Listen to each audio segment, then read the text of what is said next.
आज की क्लास का टॉपिक है हमारा एक्सेप्शनल हैंडलिंग इन जावा। जावा के अंदर एक्सेप्शनल को कैसे हैंडल करते हैं। सबसे पहले हम वर्ड समझते हैं एक्सेप्शन। एक्सेप्शन का मतलब क्या होता है। देखिए, जब भी आप जावा के अंदर या किसी भी लैंग्वेज के अंदर जब भी आप कोई लॉजिक बनाते हैं तो वो लॉजिक के अंदर जब हम कोई डेटा इनपुट करते हैं और वो डेटा का जो फ्लो है वो नॉर्मल फ्लो नहीं हो पाता है तो हम उसको एक्सेप्शन कहते हैं। यानी कि जब एक प्रोग्राम एक स्मूथली नहीं चलता, उसके अंदर कोई वैल्यू गलत आ जाए तो गलत कैलकुलेशन कर देगा, या फिर जो प्रोग्राम का फ्लो है वो फ्लो हमारा प्रॉपर तरीके से जब नहीं चलता है तो एक एक्सेप्शन जनरेट होती है। उसको हम एक्सेप्शन का मतलब एरर कह सकते हो आप, बट एरर नहीं होता, इसको एक्सेप्शन ही कहा जाता है। तो इस तरह के एक्सेप्शन से क्या होता है, प्रोग्राम बीच में रुक जाता है, प्रोग्राम मतलब ठीक से रन नहीं हो पाता। तो ऐसे में प्रोग्राम को प्रॉपर तरीके से चलाने के लिए हम उस एक्सेप्शन को हैंडल करेंगे। तो एक्सेप्शन हैंडलिंग एक मैकेनिज्म है जिससे रन टाइम जो एरर आते हैं उसको हम हैंडल कर सकें और प्रोग्राम के फ्लो का मतलब नॉर्मल फ्लो हम उसका मेंटेन करके रख सकें। The exceptional handling in Java is one of the powerful mechanism to handle the runtime error so that the normal flow of the application can be maintained, ताकि वो बीच में ब्रेक ना हो जाए, बीच में हमारा किसी तरीके से हमारा प्रोग्राम टर्मिनेट ना हो जाए, इसलिए हम एक्सेप्शन को हैंडल करते हैं। अब एक्सेप्शन हैंडल करने के लिए इसमें क्या होता है कि इसमें डिफरेंट टाइप के एक्सेप्शंस होते हैं। एक होता है चेक्ड और एक होता है अनचेक्ड एक्सेप्शन। अब इनका मतलब क्या है हम आगे देखेंगे। एक्सेप्शन को अगर आप डिक्शनरी में देखो तो इसका मतलब होता है अबनॉर्मल कंडीशन। ऐसी कंडीशन जो अबनॉर्मल है, जिसमें हमारा नॉर्मल कंडीशन नहीं होगी, तो वहाँ पे हमारा प्रोग्राम डिस्टर्ब हो जाएगा, वहाँ पे प्रॉब्लम आ जाएगी, उसको एक्सेप्शन बोलते हैं। An exception is an event that disturb the normal flow of the program. It is an object which is thrown at run time. अब जैसे हमने दो तरह की बात करी थी, एक होता है कंपाइल टाइम, एक होता है रन टाइम।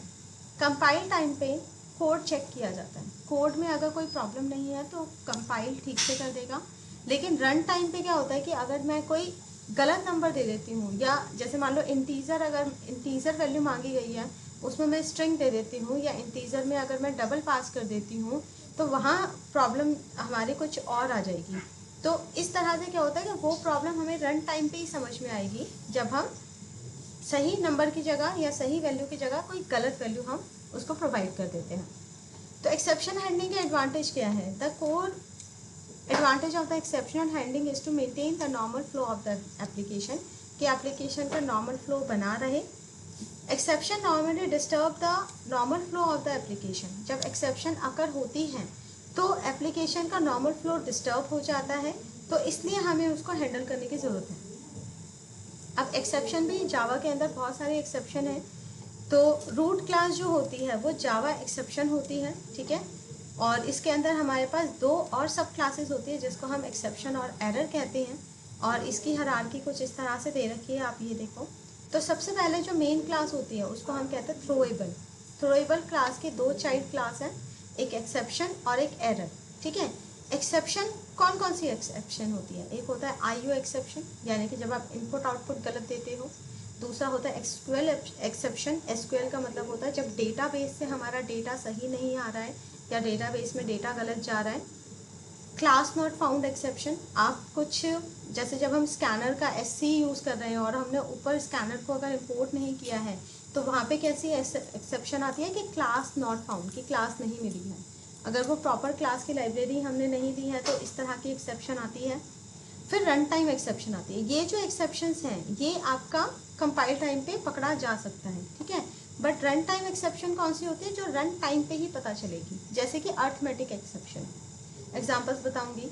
नल pointer exception. Null pointer exception यानी कि आप कोई ऐसा वेरिएबल ले रहे हो जो वेरिएबल किसी को पॉइंट ही नहीं कर रहा है, मतलब उस वेरिएबल के अंदर कोई वैल्यू ही नहीं है। नंबर फॉर्मेट एक्सेप्शन, आप पर्टिकुलर किसी फॉर्मेट में वैल्यू ले रहे हो लेकिन रन टाइम पे गलत फॉर्मेट में वैल्यू आ गई है तो वहाँ प्रॉब्लम आ सकती है। Index out of bound exception, ये हमारा एरे में यूज़ होता है कि एरे में 5 वैल्यू है बट आप 6th वैल्यू सर्च कर रहे हो या 6 वैल्यू के साथ कैलकुलेशन कर रहे हो, तो वो आउट ऑफ बाउंड हो जाएगा, क्योंकि वैल्यू ऑलरेडी 5 है, आप 6 पे आप काम कर रहे हो। तो इसी तरह से जो एरे से रिलेटेड एक्सेप्शन होता है वो ये आता है, array index out of bound exception और string index out of bound exception.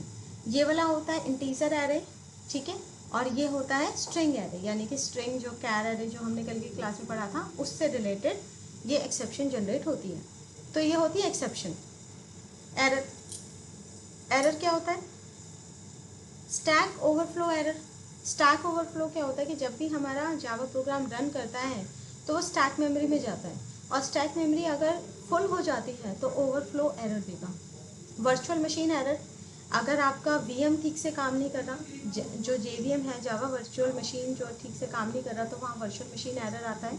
Out of memory error, यानी कि आप काम कर रहे हो बट आपके पास मेमोरी ही नहीं है, तो वहाँ किस टाइप की एरर आएगी? Out of memory error. तो जो एरर होती है वो बेसिकली रिसोर्सेज को लेके होती है, ठीक है, और जो एक्सेप्शन जनरेट होती है वो आपकी कोडिंग से रिलेटेड जनरेट होती है। तो एक्सेप्शन और एरर में इस तरह का फ़र्क होता है। जावा टाइप ऑफ जावा एक्सेप्शन, कितने टाइप के एक्सेप्शन होते हैं? एक होता है चेक्ड, एक होता है अनचेक्ड और एक होता है एरर। 3 टाइप के आपके एक्सेप्शन जिसको हम कहते हैं। डिफरेंस क्या होता है चेक्ड और अनचेक्ड में? चेक्ड एक्सेप्शन क्या होते हैं? Classes that directly inherit the throwable class except run time exception and error are known as a checked exception. जैसे आईओ है, एसक्यूएल है, checked exception are checked at compile time, यानी कि जिन errors को आप कंपाइल टाइम पे check कर सकते हो उसको हम चेक्ड एक्सेप्शन कहते हैं। दूसरा क्या होता है? Unchecked.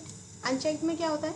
Classes that inherit the run time exception are known as a unchecked, और जो रन टाइम एक्सेप्शन को इनहेरिट करता है वो हमारा अनचेक्ड एक्सेप्शन होता है, यानी कि उसको कंपाइल टाइम पे आप चेक नहीं कर सकते हो, ये रन टाइम पे ही चेक होगा।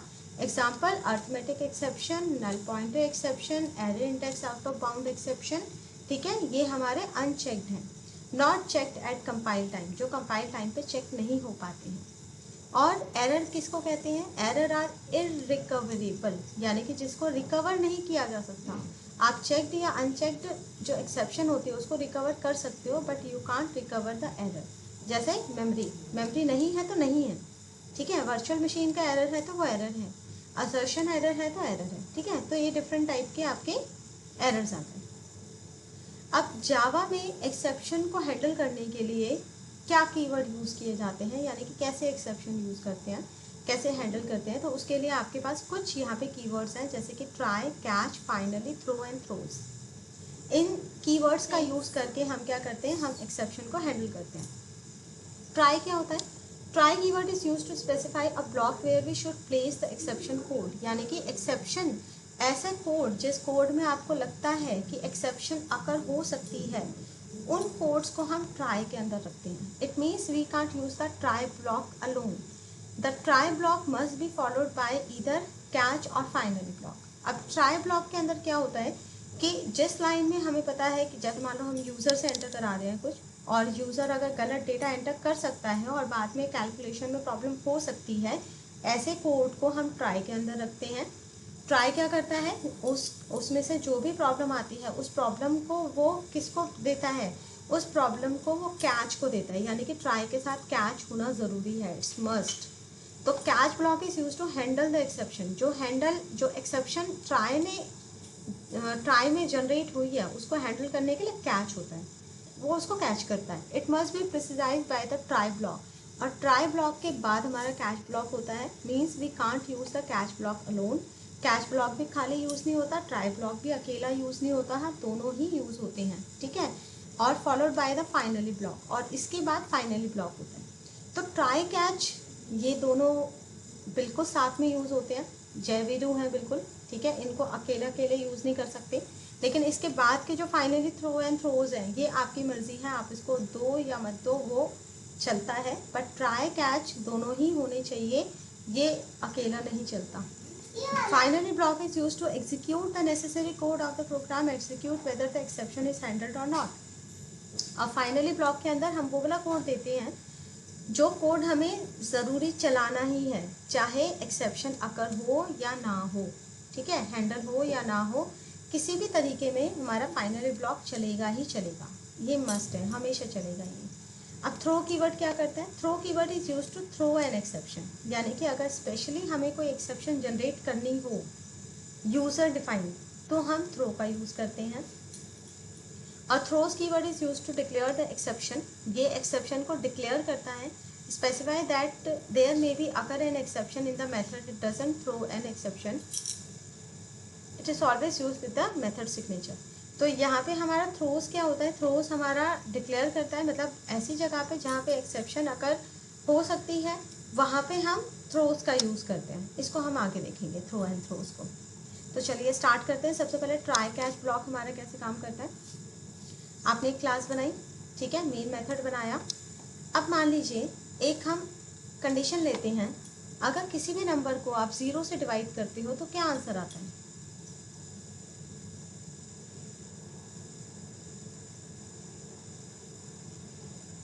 बताइए, किसी भी नंबर को अगर हम 0 से डिवाइड करते हैं तो क्या आंसर आता है? सेम नंबर आता है मैडम, 0 ही आता है। बिल्कुल नहीं, infinity number. Infinity. Okay okay okay, yes. हाँ, इन्फिनिटी आता है। जब 0 से किसी भी नंबर को डिफाइन करते हैं तो इनफाइनाइट वो चल जाता है।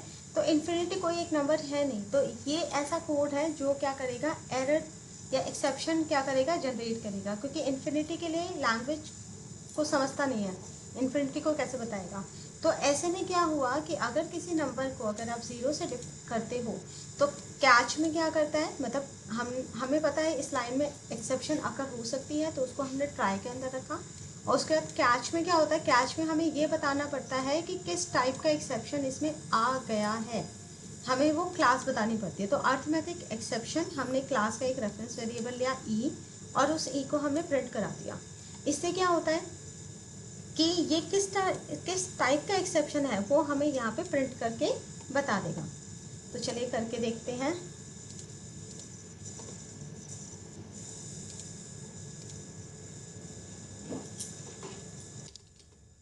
जावा एक्सेप्शन,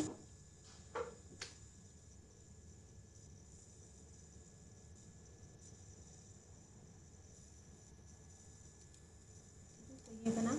अब यहाँ पे हम क्या करते हैं, पहले हम विदाउट ट्राई कैच इस कोड को लिखेंगे और फिर ट्राई कैच के साथ इस कोड को लिखेंगे। जैसे आप यहाँ पे लिखते हैं इंटीजर डेटा, और डेटा को मैंने किसी भी नंबर को मैंने 0 से डिवाइड करा, ठीक है। और हम यहाँ पे प्रिंट करा देंगे किसको, डेटा को। सेव किया और प्लस सेव करेंगे और रन करेंगे।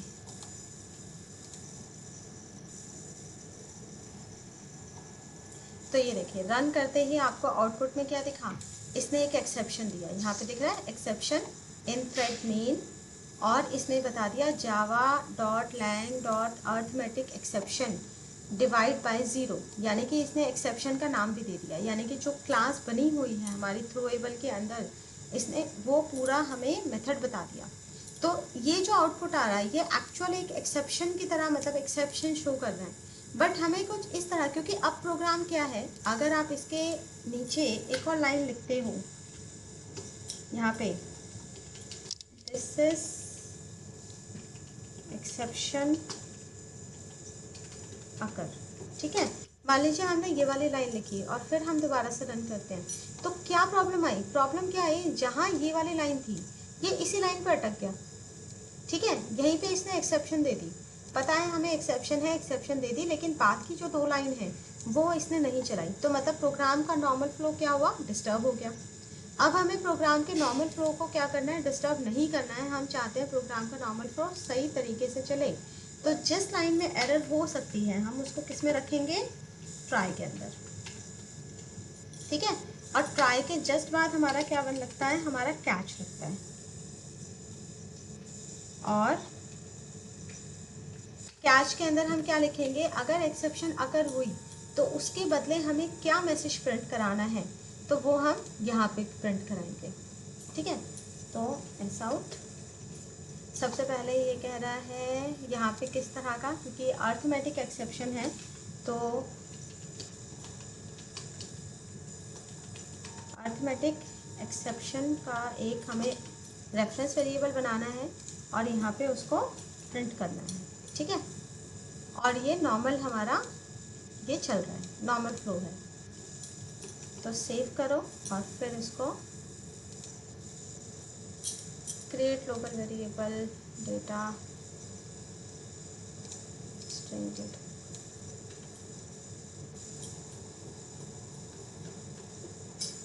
अब ये जो हमने ट्राई लिखा है, ट्राई के ऊपर हम इंट डेटा वेरिएबल दे देते हैं, ठीक है। और यहाँ पे कर देते हैं। अब इसको रन करिए। अब इसने इस लाइन पे एरर दिया है, माइट हैव बीन इनिशियलाइज्ड। इसने एरर क्या दिया है कि इसको आपको कोई वैल्यू देनी है। तो यहाँ पे मान लीजिए मैंने 0 दे दिया, ठीक है। अब देखिए यहाँ पे क्या हुआ, यहाँ पे इसने एरर भी दिया है, ठीक है, मतलब जो एक्सेप्शन जनरेट हुई है उसको भी लिखा है और उसके बाद के जो नॉर्मल फ्लो था उस वाली लाइन को भी इसने प्रिंट करा दिया। तो सबसे पहले यहाँ पे उसको पता है यहाँ पे एक्सेप्शन अकर हुई, तो एक्सेप्शन क्या अकर हुई, जो एक्सेप्शन अकर हुई कैश ने उसको पकड़ा, ठीक है, और कैश ने वो मैसेज प्रिंट कराया। तो ये जो मैसेज प्रिंट हो रहा है java.lang.arithmetic exception डिवाइड बाय 0, ये ई की वजह से प्रिंट हो रहा है क्योंकि ई ने ये वाला एरर पकड़ा। और उसके बाद क्या हुआ, ये जो दो हमारी लाइन थी वो दोनों लाइन का जो डेटा है वो भी इसने प्रिंट करा दिया। तो यानी कि ट्राई कैच से क्या हुआ, एक्सेप्शन हमारी हैंडल हो गई, प्रोग्राम का जो नॉर्मल फ्लो था वो मेंटेन हो गया। ये बेनिफिट होता है हमारे ट्राई और कैच का। तो ट्राई कैच के अंदर ट्राई के साथ आपको कैच लगाना ज़रूरी है। मान लीजिए अगर आप कैच नहीं लगाते हैं, अगर मैं इसको अगर ये कर दूँ तो देखो यहाँ पे एरर आ गया। एरर क्या आ रहा है, ट्राई विदाउट कैच फाइनली और रिसोर्स डिक्लेरेशन, यानी कि ट्राई को हम कैच या फाइनली के बिना हम यूज़ करते हैं। आप कैच की जगह फाइनली को भी कर सकते हैं। अगर आप ट्राई की जगह मतलब फाइनली कर देते हैं, ठीक है, तो भी चल जाता है। Finally block. तो अब हम इसको रन करेंगे फिर से। अब कैश नहीं है हमारा, तो कैश नहीं है, exception could not load the main Java exception.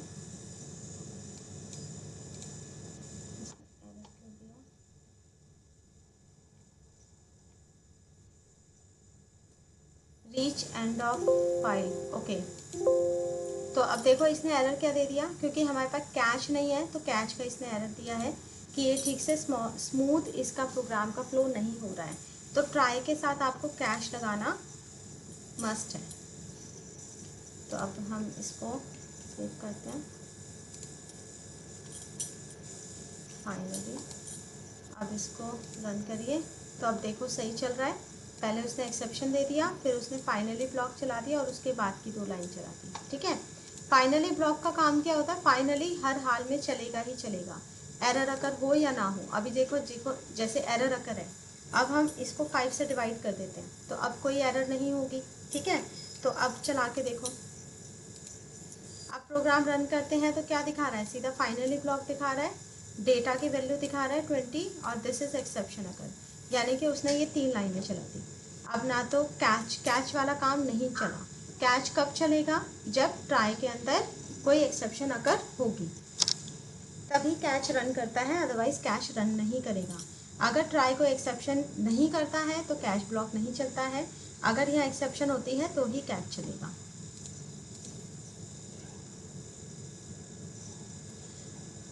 अब जैसे यहाँ पे वही है कि आप यहाँ पर हमने जो दिया है वो अर्थमेटिक एक्सेप्शन दिया है, क्योंकि ये पता है अर्थमेटिक एक्सेप्शन है। लेकिन अगर आपको यही नहीं पता कि किस टाइप की एरर अकर हो रही है, किस टाइप का एक्सेप्शन अगर हो रहा है, तो हम क्या करेंगे, तो हम क्या करते हैं कि इन सब की मेन क्लास जो होती है वो एक्सेप्शन क्लास, हम उसका एक ऑब्जेक्ट बना लेते हैं। तो किसी भी टाइप की जो भी ये एक्सेप्शन दे रहा है वो सारी एक्सेप्शन इस क्लास के अंदर आती है, चाहे वो अर्थमेटिक हो, चाहे वो आईओ की प्रॉब्लम हो, चाहे वो आउट ऑफ इंडेक्स बाउंड हो, मतलब कोई भी प्रॉब्लम हो, वो सारी एरर एक्सेप्शन क्लास ले लेता है और फिर वो प्रिंट करता है, ठीक है। तो यहाँ पे दूसरा तरीका यही है कि आप अर्थमेटिक ना देके सिंपल एक्सेप्शन दे दो। Exception is the parent class of all the exception, और यहाँ पे हम कोई और वैल्यू दे देते हैं, मतलब दोबारा से एक्सेप्शन अगर कर देते हैं तो तब भी ये मैसेज सेम देगा। तो यहाँ पे आपको स्पेशली बताने की ज़रूरत नहीं है। लेकिन अगर आपने अर्थमेटिक दिया है, ठीक है, यहाँ पे अर्थमेटिक दिया है और यहाँ अर्थमेटिक के अलावा कोई वैल्यू है, जैसे कि अब मैं आपको array index out of bound exception बताती हूँ। जैसे कि मान लीजिए यहाँ पे हमने एक एरे दिया है, ठीक है, और एरे में लिया है 5, मतलब 5 साइज का है। तो इसका जो इंडेक्सिंग स्टार्ट होती है वो 0 से होती है, 0 1 2 3 4, ठीक है। और यहाँ पे हम क्या कर रहे हैं, हम इसके अंदर एक एक्सेप्शन अगर कर रहे हैं कि जो a ऑफ 5 है या a ऑफ 6th वैल्यू है, तो 6 तो होगा ही नहीं, उसके अंदर हम एक वैल्यू इंसर्ट कर रहे हैं, ठीक है।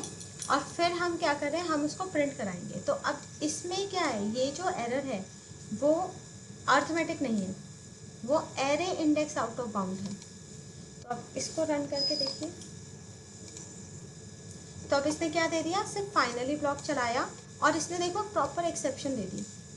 इसने हैंडल नहीं करा। हैंडल इसलिए नहीं करा क्योंकि हैंडल करने के लिए हम कौन सा ले रहे हैं, हम ले रहे हैं अर्थमेटिक, लेकिन जनरेट हो रहा है array index out of bound. तो हमें पता होना चाहिए कि कौन सा एरर जनरेट होगा, उसी के अकॉर्डिंग हम कैश में रखेंगे। लेकिन अगर हम ऐसा नहीं चाहते हैं तो हम इसको सिंपल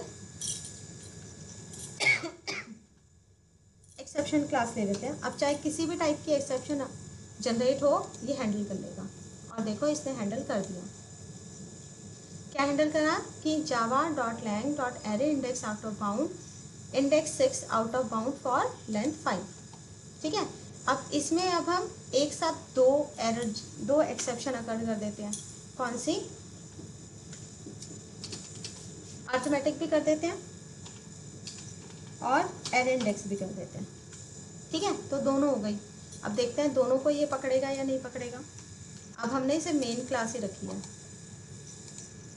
तो देखो इसने सबसे पहले क्या हुआ, ट्राई में गया, ट्राई में जाते ही उसको पहली लाइन में क्या मिला, एक्सेप्शन। तो सिर्फ उसने उसी को ही प्रिंट कराया है। ये सेकेंड लाइन को इसने हैंडल ही नहीं करा क्योंकि सेकेंड लाइन पे गया ही नहीं। जैसे यहाँ एक्सेप्शन अकर हुई, सीधा ये कैच पे पहुंच गया।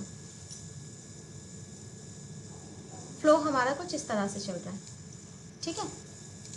तो आप एक साथ, जैसे इसमें दो प्रॉब्लम है, तो 2 प्रॉब्लम के लिए आप 2 ट्राई कैच लगा सकते हैं, 2 ट्राई और 2 कैच लगा सकते हैं। तो यहाँ पे मैं एक और ट्राई लगा देती हूँ।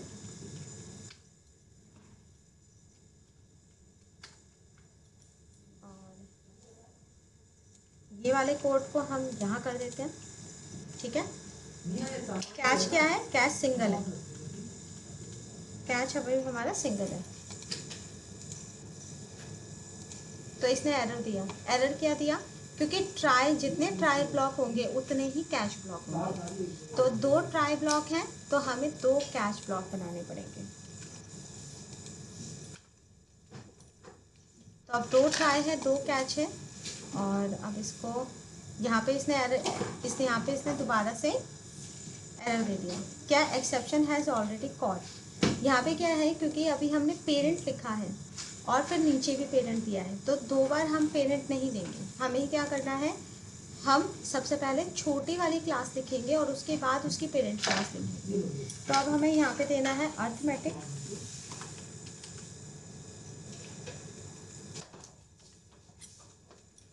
और उसके बाद हम उसकी पेरेंट दे सकते हैं। अगर आप कैच में पहले एक्सेप्शन दे दोगे और बाद में अर्थमेटिक दोगे तो वो भी एरर होगा। आप देखो कोई भी किसी तरह के कोई एरर नहीं दे रहा। आप रन करो, रन होना चाहिए, ओके। 2 बार ट्राई है तो ट्राई के जस्ट बाद कैच होना चाहिए। इसको यहाँ कट करो, यहाँ पेस्ट करो, ठीक है। तो ट्राई कैच, फिर ट्राई कैच, ये होना चाहिए।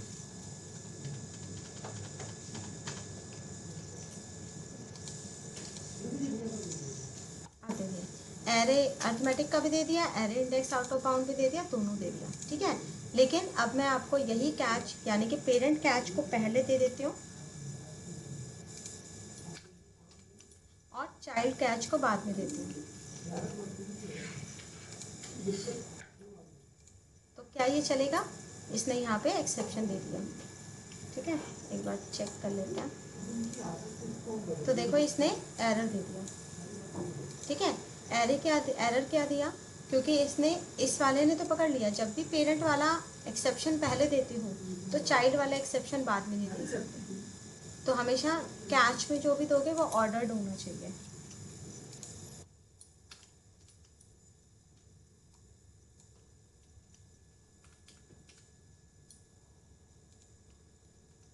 तो ये हमारा ट्राई कैच ब्लॉक हो गया।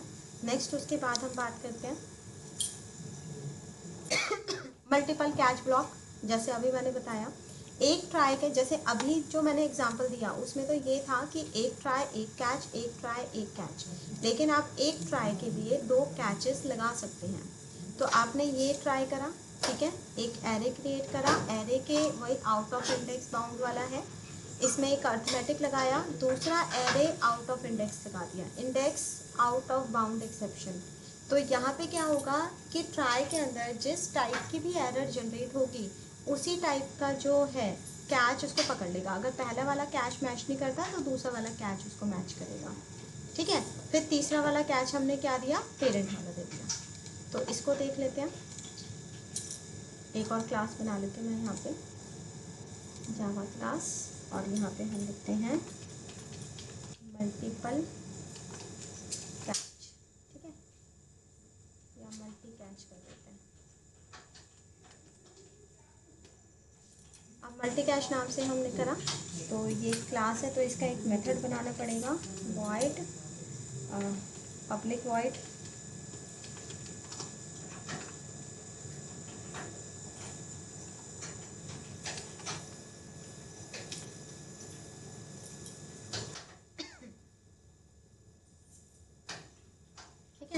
तो हमने इस नाम से एक्सेप्ट नाम से एक मेथड बनाया है। और अभी यहाँ पे हम ट्राई के अंदर एरे इंडेक्स करते हैं।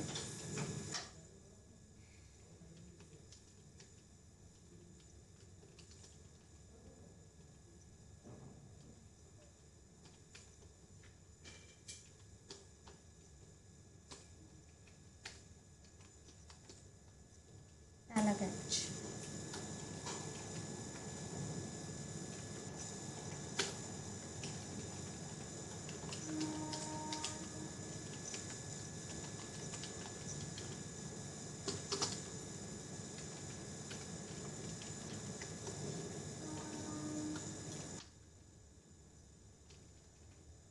दूसरा कॉपी एंड पेस्ट, दूसरे में मैं दे देती हूँ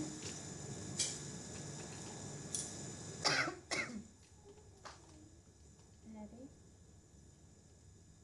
इंडेक्स आउट ऑफ बाउंड,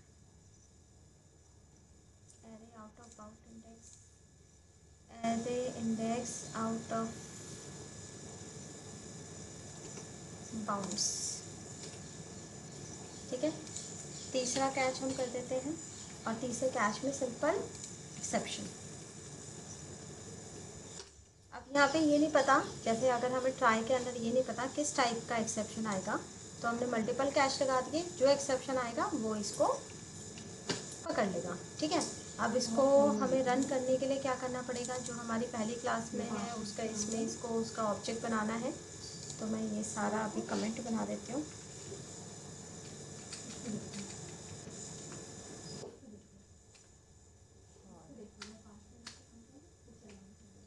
क्या हमारा है क्लास का नाम क्या है? मल्टी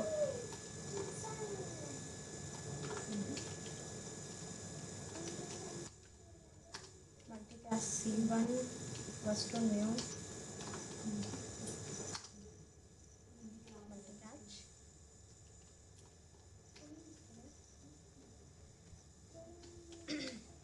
और C1 डॉट एक्सेप्शन। ठीक है, और इसको हम रन कर लेते हैं। तो देखो अपने आप इसने इंडेक्स वाला दे दिया।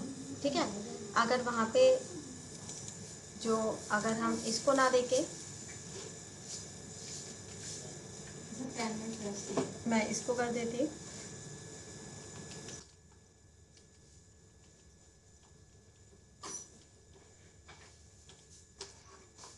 तो फिर क्या होगा, फिर ये चेंज हो गया। ठीक है, तो जिस हिसाब से मतलब जो भी आप वैल्यू दोगे वो चेंज हो जाएगा। और अगर इन दोनों क्लासेस को बिलोंग नहीं करता तो एक्सेप्शन अपने आप देख लेगा किस टाइप का वैल्यू, किस टाइप का एरर उसमें आया है। अब फाइनली ब्लॉक जैसे मैंने बताया ये हर हाल में चलेगा ही चलेगा। ठीक है, इसको ट्राई कैच के अंदर अगर एक्सेप्शन अगर होती है तब भी ये चलेगा, एक्सेप्शन अगर नहीं होती है तब भी ये चलेगा। तो finally block is a block use to execute the important code, यानी कि ऐसे कोड जिनको हमें हर हाल में चलाना ही चलाना है, तो ऐसे कोड को हम फाइनली ब्लॉक में रखते हैं। जैसे कि कोई फाइल क्लोज करना है या कनेक्शन क्लोज करना है, जैसे एसक्यूएल से कनेक्शन बना रखा है, या आपने कोई इंपॉर्टेंट रिसोर्स ओपन कर रखा है, उस रिसोर्स को क्लोज करना है, या कोई इंपॉर्टेंट मैसेज आपको भेजना है। तो इस तरह के जो इंपॉर्टेंट टास्क होते हैं उसको हम फाइनली ब्लॉक में रखते हैं। The finally block is always execute whether an exception is handled or not, therefore it contains all the necessary statement. तो सारे नेसेसरी स्टेटमेंट इसके अंदर रखी जाती है। It need to be printed regardless of the exception occur or not, यानी कि ये प्रिंट होगा ही होगा, एक्सेप्शन अगर हो या ना हो। तो ट्राई कैच के साथ ही हम फाइनली लगाते हैं। तो इस तरह से आपका ये है प्रोग्राम चल रहा है, एक्सेप्शन अगर हो रही है, एक्सेप्शन हैंडल हो रही है या नहीं हो रही है, किसी भी केस में जो है फाइनली ब्लॉक इज एग्जीक्यूटेड, हर हाल में ये चलेगा ही चलेगा। तो कैसे बनाओगे, ट्राई लगाया, उसके साथ कैश लगाया, और कैश के बाद आपको क्या बनाना है, फाइनली, जो अभी मैंने स्टार्टिंग में आपको बताया था। ठीक है, तो finally block is always executed. अब इसके बाद जो नेक्स्ट कीवर्ड है that is throw. Throw keyword हमारा कैसे काम करता है, थ्रो का मतलब होता है Java throw keyword is use to explicitly throw an exception, यानी कि एक्सप्लिसिटली का मतलब होता है कि आप अलग से एक एक्सेप्शन को थ्रो करवाना चाहते हैं, तो हम थ्रो कीवर्ड का यूज़ करते हैं। We can throw either checked और अनचेक्ड एक्सेप्शन, हम किसी भी टाइप की एक्सेप्शन इसमें थ्रो करा सकते हैं by a throw keyword. The throw keyword is mainly use to throw the custom exception, यानी कि हम अपनी तरफ से कोई कस्टम एक्सेप्शन इसमें बनाना चाहते हैं तो हम थ्रो से बना सकते हैं। एग्जाम्पल जैसे अगर कहें, मान लीजिए स्टूडेंट का कोई एडमिशन हमें करना है फॉर एग्जाम्पल, और स्टूडेंट के एडमिशन में हम ये देख रहे हैं कि अगर उसकी एज 18 से अबव है तो ही वो एडमिशन ले सकता है, मतलब वैलिड स्टूडेंट है, अदरवाइज नॉट वैलिड है। ठीक है, तो ये जो 18 से अबव वाली जो कंडीशन है वो हमारी अपनी है, हमने अपनी तरफ से लगाया है, ये कोई सिस्टम जनरेटेड नहीं है। तो जब हम अपनी तरफ से कस्टम एक्सेप्शन बनाते हैं तो थ्रो का यूज़ करते हैं। कैसे करेंगे, एक आपने क्लास बनाई, क्लास के अंदर एक स्टैटिक मेथड बना दिया, स्टैटिक मेथड वैलिडेट, और उसमें एज दिया।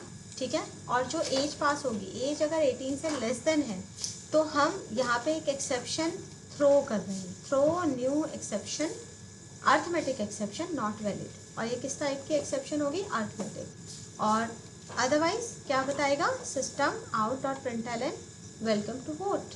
ठीक है, इसमें वोटिंग का दे रखा है। ओके, तो इस तरह से जब आप वैलिडेट कॉल करते हैं तो आप उसमें जो भी वैल्यू देंगे उसके अकॉर्डिंग वो एक्सेप्शन थ्रो करेगा या फिर आपका नहीं करेगा। तो चलिए इसको देखेंगे, जावा क्लास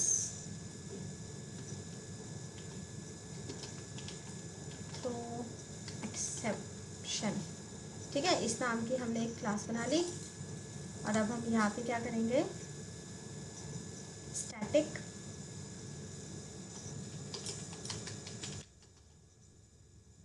वैलिड। ठीक है, वैलिड नाम से हमने एक फंक्शन बनाया है, और इसके अंदर पास होगा हमारा एज नाम से, और हम कंडीशन लगा रहे हैं if age is greater than 18। ठीक है, तो मैसेज क्या पास करेंगे, वेलकम। ठीक है, और एल्स में हम क्या मैसेज पास करेंगे, हम करेंगे थ्रो, और यहाँ पे एक एक्सेप्शन बनाएंगे। एक्सेप्शन की क्लास बनाते हैं तो कैसे बनाते हैं, न्यू से बनाते हैं, न्यू अर्थमेटिक एक्सेप्शन, ठीक है, और मैसेज का पास करेंगे नॉट वैलिड, ठीक है, कि वैलिड नहीं है। अब इसको हम कैसे करेंगे, इसको कॉल करने के लिए हम इसी में ही जाते हैं एक्सेप्शन में, और जो ये कमेंट था, कमेंट अब अभी हमारा सिर्फ क्लास के नाम से ही बनता है। क्लास का नाम क्या है, थ्रो एक्सेप्शन डॉट वैलिड, ठीक है।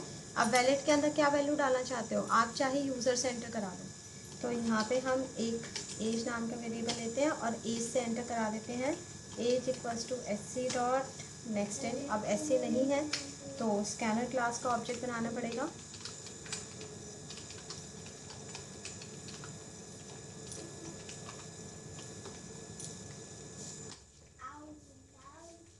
System dot in. अब ये कह रहा है इंपोर्ट करो, तो इसको इंपोर्ट कर लिया हमने, क्लिक करने पर अपने आप ले लेता है डॉट नेक्स्ट इंट, ओके। और जो वैल्यू जाएगी वो हम यहाँ पे पास कर देंगे। अब देखते हैं क्या शो करता है, ये रन करो, ठीक है। अब ये हमने कोई मैसेज तो पास नहीं करा, तो डायरेक्टली ये वैल्यू मांग रहा है, तो वैल्यू हमने कम करी 11, तो क्या कर दिया इसने, एक्सेप्शन कर दिया, ठीक है, नॉट वैलिड, ठीक है। देखो एक्सेप्शन में क्या दिखा रहा है, नॉट वैलिड दिखा रहा है। और अगर आप इसको दोबारा से रन करते हो और अब जो वैल्यू दोगे वो हमारी सही है, तो क्या मैसेज दे दिया इसने, वेलकम। तो कस्टम एक्सेप्शन जनरेट करने के लिए हमारी थ्रो यूज़ की जाती है। कैसे करेंगे, सिंपल, आपको क्या करना है, आपको कंडीशन लगानी है और जो कस्टम एक्सेप्शन जनरेट होती है उसमें लिखना है थ्रो, और न्यू लगा के जो भी एक्सेप्शन आप जनरेट करेंगे, अर्थमेटिक करना है, array index out of bound करना है, कुछ और कोई एक्सेप्शन करना है, तो आप यहाँ पे बस उस क्लास का नाम दोगे और यहाँ पे वो मैसेज पास करा दोगे जो मैसेज आपको प्रिंट कराना है। थ्रो के बाद नेक्स्ट आता है थ्रोज कीवर्ड। थ्रोज कीवर्ड क्या होता है, throws keyword is used to declare an exception, it gives an information to the programmer that there may occur an exception, so it is better for programmer to provide the exception handling code so that the normal flow can be maintained. Exception handling is mainly used to handle the checked exception, हमेशा check exception को ही handle करता है, यानी कि compile time. If there occur an unchecked exception, जैसे कि null pointer exception हो गया, it is the programmer's fault that he is not performing the checkup before the code being used.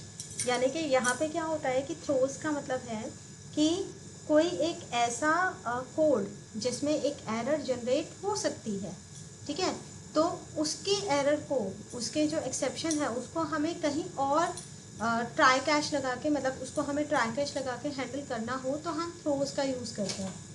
तो एडवांटेज क्या है थ्रोज का, कि now check exception can be propagated. Propagate का मतलब होता है फॉरवर्ड करना, हम एक्सेप्शन को कहीं और फॉरवर्ड कर सकते हैं उसको हैंडल करने के लिए। कैसे करेंगे, एक हमने क्लास बनाई, सबसे पहले हमने इंपोर्ट कर लिया java.io.io एक्सेप्शन, ठीक है। एक हमने क्लास बनाई और क्लास के अंदर हम एक मेथड बना रहे हैं void m, और उसके अंदर थ्रोज कर रहे हैं, हम किस टाइप का एक्सेप्शन थ्रो कर रहे हैं, io एक्सेप्शन, ठीक है। और हमने एक नया एक्सेप्शन, कस्टम एक्सेप्शन हमने बना दिया, डिवाइस एरर, ये हमने अपनी तरफ से एक एरर हमने बनाया है। यहाँ पे हमारा void क्या है, n, एक हमारा मेथड है, और यहाँ पे हमने फिर थ्रोज कर दिया io एक्सेप्शन, ठीक है, और इसमें से हमने कॉल क्या करा है, m को, और यहाँ पे एक void हमारे पास p है, और p मेथड के अंदर हम यहाँ पे n को कॉल कर रहे हैं, और इस n को जो हमने कॉल करा उसको हम ट्राई कैश के अंदर दे रहे हैं, और कैश के अंदर हमने क्या लिखा है, एक्सेप्शन हैंडल्ड, ठीक है। अब यहाँ पे पहले मैं इसको समझा देती हूँ, फिर बताऊँगी इस प्रोग्राम को चल कैसे रहा है। टेस्ट थ्रो ऑब्जेक्ट बनाया, ठीक है, ऑब्जेक्ट बनाते हमने p को कॉल करा। अब देखो जैसे पी को कॉल करते हैं तो मतलब एक मेथड से दूसरे मेथड से तीसरे मेथड, इस तरह से हमारा एक्सेप्शन जो है जा रहा है। तो पहले पी को कॉल करा, पी में आ गया, लेकिन पी के अंदर हमने क्या कॉल कर रखा है, एन को, और ट्राई कैच हमने इसी में लगा रखा है। एन कहाँ है, एन यहाँ है, यहाँ से हमने किसको कॉल कर रखा है, एम को। एम के अंदर हमने क्या बना दिया, एम के अंदर हमने एक कस्टम एक्सेप्शन बना दिया, डिवाइस एरर। मतलब कोई भी इनपुट नहीं करा रहे, कोई कैलकुलेशन नहीं करा रहे, बस अपनी तरफ से एक एक्सेप्शन जनरेट करा रहे हैं, डिवाइस एरर।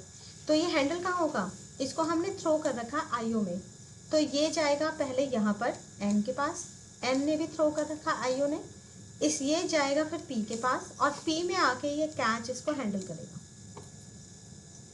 ये इस तरह से प्रोपोगेट हो रहा है, यानी कि मल्टीपल मेथड्स में जो एक्सेप्शन है वो घूम रहा है। पहले एक्सेप्शन जनरेट हो रही है, फिर एक्सेप्शन का जो हैंडल हो रही है वो यहीं आके वापस हैंडल हो रही है।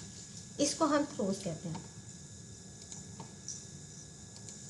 तो थ्रोज का एक एग्जांपल ले लेते हैं।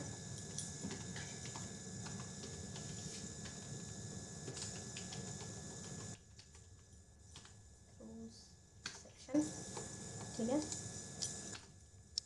अब यहाँ पे हमें क्या करना है, क्लास बनाया, हम एक मेथड बनाएंगे void, इसी को ले लेते हैं void m, और इसमें हम लिखेंगे throws io exception।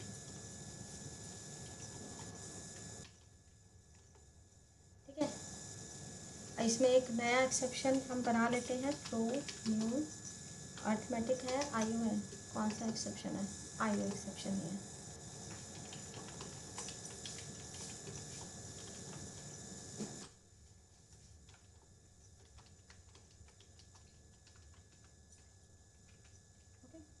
फिर हम क्या बनाएंगे, एक और बनाएंगे void n, और इसमें भी हम क्या करेंगे, हम यहाँ से भी क्लोज कर रहे हैं आईओ एक्सेप्शन को। ठीक है, और इसमें से हम कॉल कर रहे हैं पी मेथड को कॉल किया जा रहा है, और यहाँ पे हम बना रहे हैं void p, और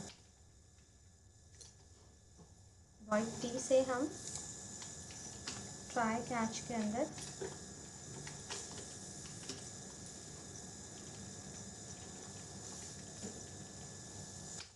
हम किस मेथड को कॉल कर रहे हैं, एन को।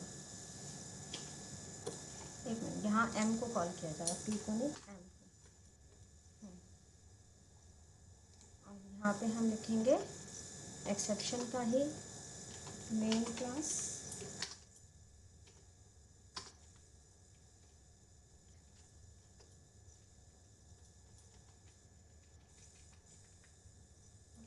ये हमने एक क्लास बना दी।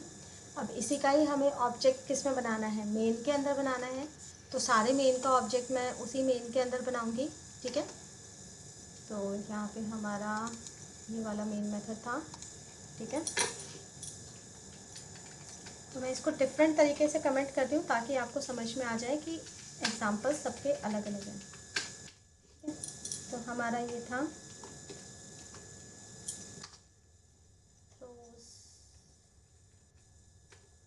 थ्रो एक्सेप्शन और थ्रोज।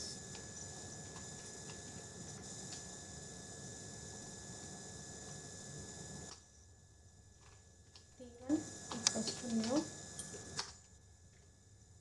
थ्रोज एक्सेप्शन, और इससे हम क्या कॉल कराएंगे, P को।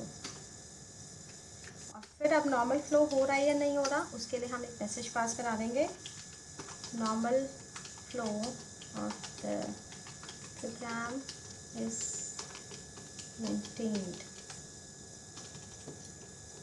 Save and run. तो देखिए यहाँ पे नॉर्मल फ्लो बिल्कुल मेंटेन हुआ है, जो एरर था वो एरर भी शो कर दिया, डिवाइस एरर, और जो normal flow of the program है वो भी मेंटेन्ड है। अब ये कैसे चल रहा है फिर से बताती हूँ। ये क्लास हमने बनाई, क्लास का ऑब्जेक्ट बना के मेथड कॉल करा, तो मेथड कॉल करते ही सीधा मेथड आया यहाँ पे पी के पास। पी के अंदर क्या हुआ, एन फंक्शन कॉल हुआ, n मेथड कॉल हुआ जो कि ट्राई कैच में है। n जो कॉल हुआ, n से m कॉल हुआ, ठीक है, m कॉल हुआ और m ने क्या करा, एक एक्सेप्शन जनरेट करा है। अब एक्सेप्शन तो m के अंदर जनरेट हुआ है ना, लेकिन ये हैंडल p में हो रहा है। तो कैसे, वो इसलिए हो रहा है कि ये जो एक्सेप्शन जनरेट हुआ है उसको थ्रोज कीवर्ड थ्रो कर रहा है IO में, जहाँ से ये कॉल हुआ है। तो n के पास इसने थ्रो कर दिया, n ने क्या करा, दोबारा से थ्रोज करा IO एक्सेप्शन को, इसने थ्रो करा तो फिर किसने कैच करा, जहाँ p, जहाँ से कॉल हुआ था उसने कैच करा। तो इसने कैच कर लिया अब, और कैच करने के बाद फिर वही एक्सेप्शन हमें यहाँ पे शो कर दिया। इस तरह से हमारा जो एक्सेप्शन है वो यहाँ पे प्रोपोगेट हो रहा है, एक जगह से दूसरी जगह पे जा रहा है, एक फंक्शन से दूसरे फंक्शन में। अब देखो थ्रो एंड थ्रोज में डिफरेंस क्या होता है।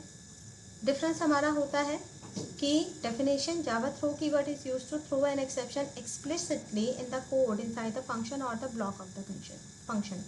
यानी कि फंक्शन में या हम कोड में एक्सप्लिसिटली हम अपनी तरफ से अगर कोई एक्सेप्शन जनरेट करना चाहें तो थ्रो से कर सकते हैं।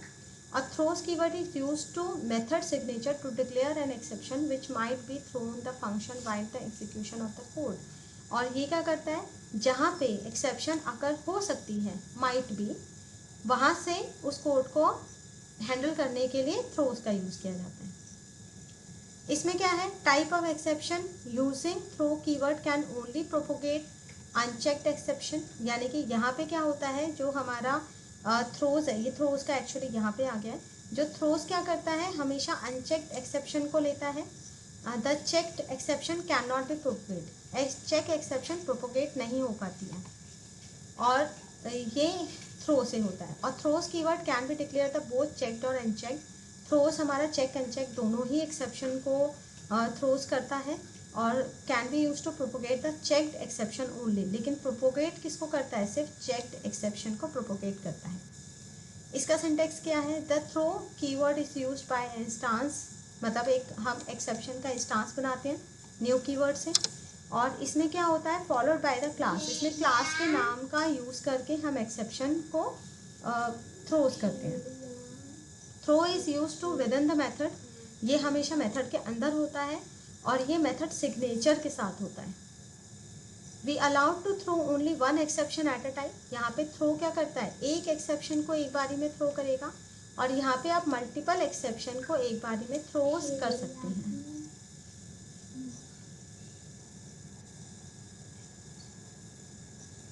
ओके, तो ये हमारा ट्राई कैच हमारा था। अब इसके बाद कुछ और कीवर्ड्स हैं, जैसे आपने फाइनली ब्लॉक पढ़ा, तो एक होता final. Final is a keyword जो आप पहले पढ़ चुके हो, जिसमें हम फाइनल वेरिएबल बनाते हैं, फाइनल मेथड बनाते हैं, फाइनल क्लास बनाते हैं। और उसमें क्या होता है कि अगर आप फाइनल वेरिएबल बना रहे हैं तो उसकी वैल्यू चेंज नहीं होती है, फाइनल मेथड बना रहे हैं तो वो ओवरराइट नहीं होता है, फाइनल क्लास बनाते हैं तो वो इनहेरिटेंस नहीं होता है। तो फाइनल कीवर्ड इस तरह से यूज़ होता है। फाइनली, जैसे अभी मैंने बताया कि फाइनली का यूज़ हम करते हैं ट्राई कैच के बाद। अगर कुछ ऐसे कोड हैं जो आपको रन करवाने ही करवाने हैं तो उसको हम फाइनली के अंदर हम करते हैं। और फाइनलाइज हमारा कीवर्ड एक अलग है जो अभी तक आपने नहीं पढ़ा। तो फाइनलाइज किस लिए यूज़ होता है, finalize is the method in which the in Java which used to perform the clean up the processing just before the object garbage collection। यानी कि ऑब्जेक्ट जब गार्बेज कलेक्शन जब किसी ऑब्जेक्ट को कलेक्ट करता है तो उस टाइम पे हमारा फाइनलाइज जो मेथड है वो चलता है। ठीक है, finalize method is used with the object, ये हमेशा ऑब्जेक्ट के साथ चलता है।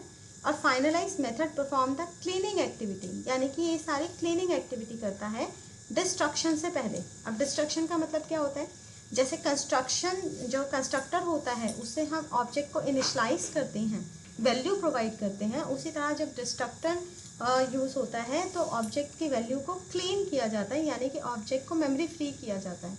तो जावा के अंदर गार्बेज कलेक्टर होता है जिसका काम यही होता है कि जो भी इसके अंदर अननेसेसरी ऑब्जेक्ट्स बने हुए हैं, वेरिएबल्स बने हुए हैं, उसको हमेशा ये गार्बेज कलेक्ट करता है और मेमोरी फ्री करता रहता है। इस वजह से जावा जो है कम मेमोरी में काम करता है। तो उसके उस टाइम पे हमारा फाइनलाइज मेथड यूज़ किया जाता है। Finalize method is just executed just before the object is destroyed. Object destroy से पहले हमारा फाइनलाइज यूज होता है। तो चलिए एग्जांपल देखते हैं कि कैसे करेंगे। एक हमने क्लास बनाई, ठीक है, एक हमने मेन मेथड बनाया और मेन मेथड के अंदर ये ऑब्जेक्ट बनाया इसी क्लास का, फाइनलाइज एग्जांपल का, ठीक है। और इस ऑब्जेक्ट से हम क्या कर रहे हैं, हम हैश कोड फंक्शन कॉल कर रहे हैं। ये हमारा लाइब्रेरी फंक्शन है और ऑब्जेक्ट को हम क्या कर देते हैं, नल कर देते हैं। जैसे नल करा, नल करने के बाद क्या मतलब होता है, ऑब्जेक्ट की वैल्यू ख़त्म, ठीक है। ख़त्म होने के बाद क्या होगा, फिर हमने सिस्टम डॉट GC कॉल करा। GC is a garbage collector, जो गार्बेज को कलेक्ट करेगा। और यहाँ पे हमने कोई एक मैसेज पास करा दिया और एक मेथड बना दिया हमने, protected void finalize. Finalize method के अंदर हमने कुछ मैसेज पास करा दिया। तो यहाँ पे तो हम इस मेथड को कॉल ही नहीं कर रहे हैं, लेकिन ये ऑटोमेटिक कॉल होगा इस लाइन से पहले। एग्जाम्पल देखते हैं। फाइनलाइज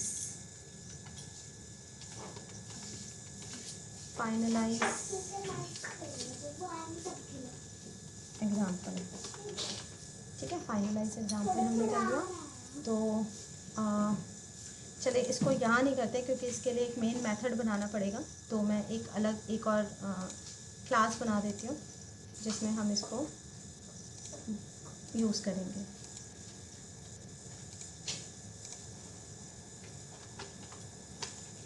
फाइनलाइज मेथड, ठीक है।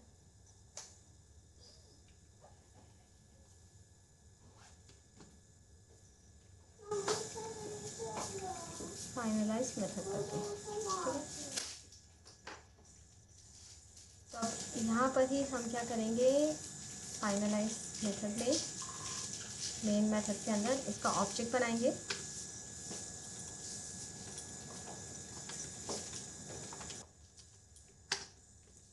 फाइनलाइज मेथड का F1 equals to new finalize method, जो हमारा क्लास का नाम है, मेथड से कंफ्यूज मत होना, ठीक है। और इससे हम क्या करते हैं, F1 डॉट, हम एक मेथड कॉल कर रहे हैं hash code. Hash code method हमारा क्या करता है, बेसिकली इसको हम प्रिंट करा देंगे ताकि आपको ये पता चले कि ये करता क्या है। हैश कोड मेथड आपका एक कोड प्रोवाइड करेगा ऑब्जेक्ट का, ओके। फिर उसके बाद हमें क्या करना है, जो F1 है,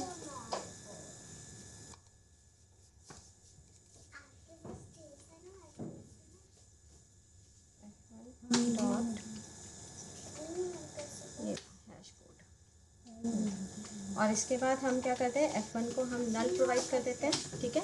नल करते ही ख़त्म हो जाएगा। फिर हमें गार्बेज कलेक्टर कॉल करना है, तो सिस्टम डॉट GC, और यहाँ पे एक मैसेज पास कर देते हैं, now the object is destroyed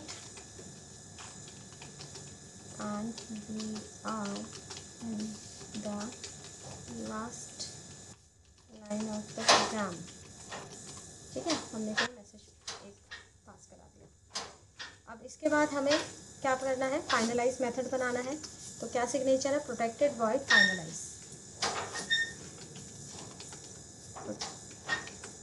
protected void finalize. और अब यहाँ पे कोई एक मैसेज पास करा देंगे,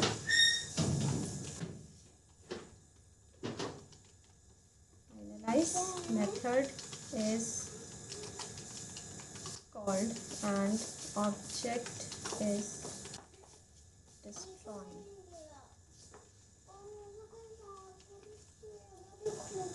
ठीक है। तो हमने जस्ट नॉर्मल मैसेज पास कराया। अब इसको आप रन करेंगे। तो रन करते ही सबसे पहले तो देखो इसने हैश कोड दिखा दिया। हैश कोड बेसिकली एक कोड होता है जो ये ऑब्जेक्ट का आप कह सकते हो एक तरह से मेमोरी कोड है, ठीक है। और उसके बाद now the object is destroying, we are in the last line of the program, यानी कि उसने डायरेक्टली इसको चला दिया और इसके बाद इसने फाइनलाइज मेथड को कॉल कर दिया, ठीक है। ये वाला मेथड कॉल कर दिया, बल्कि इस मेथड को हमने यहाँ पे कहीं कॉल भी नहीं किया था। तो इस तरह से जो गार्बेज कलेक्टर है, जब गार्बेज कलेक्टर गार्बेज को कलेक्ट करता है, ये गार्बेज हो गया एक तरह से, क्योंकि अब इस ऑब्जेक्ट किसी को पॉइंट नहीं कर रहा है। तो अब इस तरह से हमारा क्या है, ये फाइनलाइज मेथड को कॉल कर रहा है। ठीक है, तो ऐसे हमारा क्या होता है, हम मेथड को कॉल करेंगे।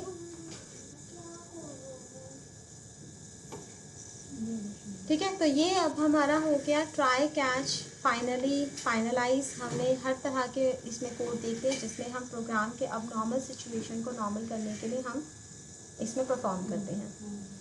कोई क्वेरी हो तो बिल्कुल आप पूछ सकते हैं।